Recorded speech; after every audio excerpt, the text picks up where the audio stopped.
आदाब, नमस्कार, अस्सलाम वालेकुम नाज़रीन। पल पल न्यूज़ के न्यूज़ रूम से मैं हूं आपके साथ नदीम अकरम। रूस यूक्रेन जंग के बीच चौथे दिन भी जंग जारी है, पर इस जंग में भारत यानी कि मोदी सरकार के स्टैंड पर सवाल खड़े हो गए हैं, क्योंकि एक तरफ तो हमारा मेन स्ट्रीम मीडिया रूस यूक्रेन जंग में मोदी जी की जो ताकत है उसे कहीं ना कहीं तमाम दलाल दंगाई चाटुकार पत्रकार जो हैं वो ढूंढने की कोशिश कर रहे हैं कि कहीं ना कहीं से अब्बा के लिए कोई एक ऐसा स्टेट मिल जाए जिससे हम अंधभक्तों के दिमाग में गोबर भर सके और ये बता सकें कि भैया डंका बज रहा है। पर असल में जब स्टैंड क्लियर नहीं हुआ है तो लंका लगी पड़ी है और बड़ा जुर्माना जो है वो अमेरिका मोदी सरकार के ऊपर लगाने जा रहा है, जिसका ऐलान कर दिया गया है। और साथ ही साथ रूस यूक्रेन के मामले पर क्यों आखिरकार स्टैंड नहीं ले पाए हैं, जहां तो एक तरफ यह दावा किया जा रहा था उत्तर प्रदेश के चुनाव में जो राम को लाए हैं हम उनको लाएंगे, पर 4 दिन से हमारे भारतीय नागरिक यूक्रेन में 20,000 से ज्यादा फंसे हुए हैं। कितने हजार को लाने में कामयाब हुए हैं यही वो नहीं बता पा रहे हैं। ये तस्वीर जो है वो लगभग सामने आ चुकी है और रूस यूक्रेन के मामले पर भारत सरकार की भूमिका पर सवाल खड़े हो गए हैं और उन सवालों से बचने के लिए तमाम तरीके से बयानबाजी जो है वो जारी है, खासतौर पर भारत सरकार की तरफ से, क्योंकि यूएनएचसी में कहीं ना कहीं से खुले तौर पर अपनी अटेंडेंस ना लगा करके रूस को समर्थन दे दिया और एक तरफ जुबान से बोल दिया यूक्रेन को कि हम आपके साथ हैं। और जब यूक्रेन के साथ हैं तो एक स्टैंड लीजिए, या तो इस पार या तो यूक्रेन के साथ।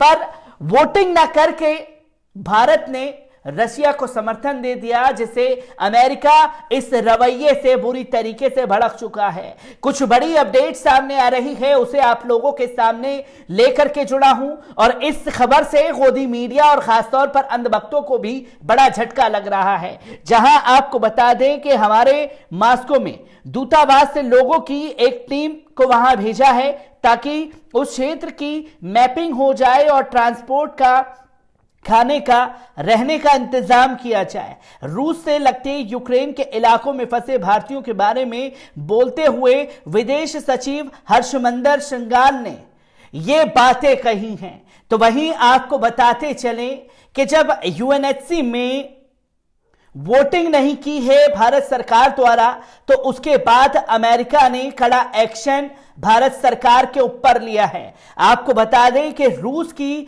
अंतरिक्ष एजेंसी के प्रमुख ने अमेरिका को चेतावनी दी है कि मॉस्को पर लगाए गए कई प्रतिबंध अंतर्राष्ट्रीय अंतरिक्ष स्टेशन पर हमारे सहयोग को नष्ट कर सकते हैं और वॉशिंगटन से पूछा कि क्या वे भारत और चीन को 500 टन की क्षमता के साथ धमकी देना चाहता है। संरचना गिर रही है। रूस और अमेरिका आईएस कार्यक्रम के प्रमुख भागीदार हैं, जिसमें कनाडा, जापान और फ्रांस, इटली और स्पेन जैसे कई यूरोपियन देश भी शामिल हैं। गुरुवार को यूक्रेन के खिलाफ विशेष सैन्य अभियान का आदेश देने के बाद अमेरिका और इसके सहयोगियों ने 4 बड़े रूसी बैंकों की संपत्ति को अवरोध करने, निर्यात नियंत्रण लागू करने और रूसी राष्ट्रपति व्लादिमीर पुतिन के करीब कुलीन वर्गों को मंजूरी देने का फैसला किया है।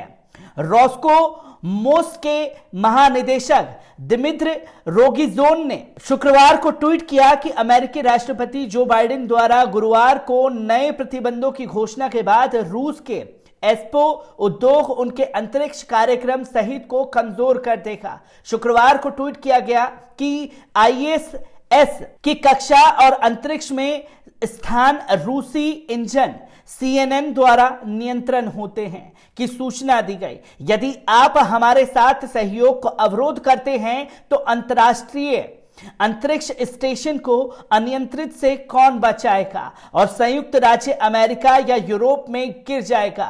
रोगोजिन ने रूसी में ट्वीट किया। उन्होंने कहा कि भारत और चीन पर 500 टन के ढांचे के गिरने की संभावना है, क्या आप उन्हें ऐसी संभावना के साथ धमकी देना चाहते हैं? आईएसएस ने रूस के ऊपर से उड़ान नहीं भरता है, इसलिए सभी जोखिम आपके हैं। क्या आप उनके लिए तैयार हैं? रूसी अंतरिक्ष एजेंसी प्रमुख ने पूछा। न्यूयॉर्क स्थित खगोल विज्ञान समाचार वेबसाइट space.com के अनुसार उनके एक ट्वीट में लिखा है, क्या आप आईएसएस पर हमारे सहयोग को नष्ट करना चाहते हैं? आईएसएस का रूसी खंड पूरे परिसर के लिए मार्गदर्शन, नेविगेशन और नियंत्रण के लिए जिम्मेदार है और रूसी प्रगति कार्गो शिल्प आईएसएस के लिए आवधिक कक्षा बढ़ाने को बढ़ावा देता है, यह सुनिश्चित करने के लिए कि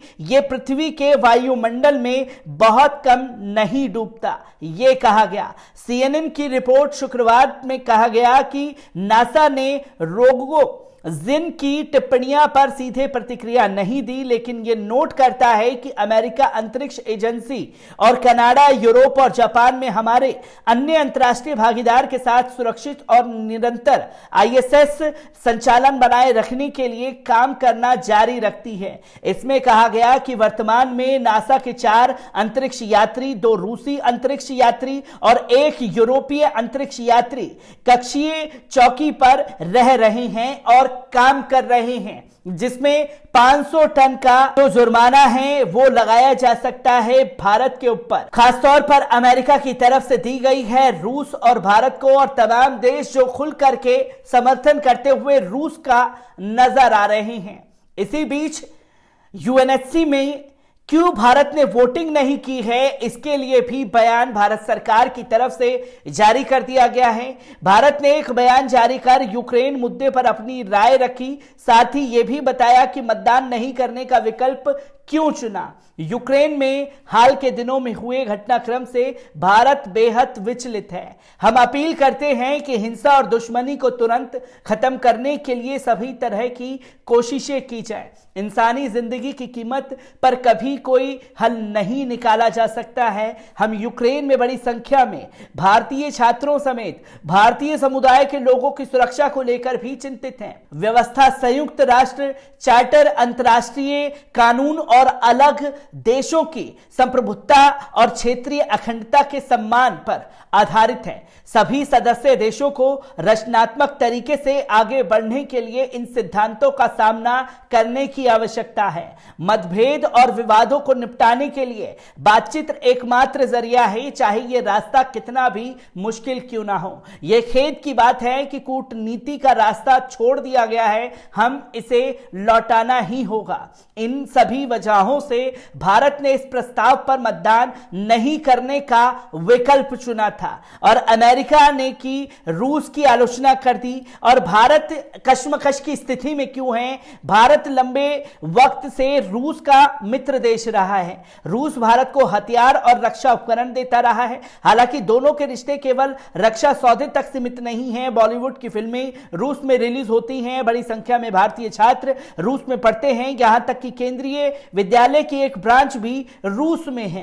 भारत का यूक्रेन के साथ भी व्यापारिक रिश्ता है और इन दोनों देशों से भारत के काफी नागरिक रहते हैं। यूक्रेन में ज्यादातर लोग पढ़ने जाते हैं, वहीं रूस में पढ़ाई के साथ साथ कई भारतीय नौकरी के लिए भी जाते हैं। संयुक्त राष्ट्र सुरक्षा परिषद की बैठक से पहले भी भारत ने रूस यूक्रेन संकट को लेकर किसी पक्ष की निंदा नहीं की थी। इसी सप्ताह यूक्रेन के 2 इलाके दोनेत्स्क और लुहांस्क को रूस ने स्वतंत्र क्षेत्र के रूप में मान्यता दी, जिसके बाद पश्चिमी मुल्कों की नाराजगी बढ़ी। अमेरिकी, यूरोपियन संघ, ब्रिटेन, जापान और ऑस्ट्रेलिया ने रूस की कड़े शब्दों में निंदा की।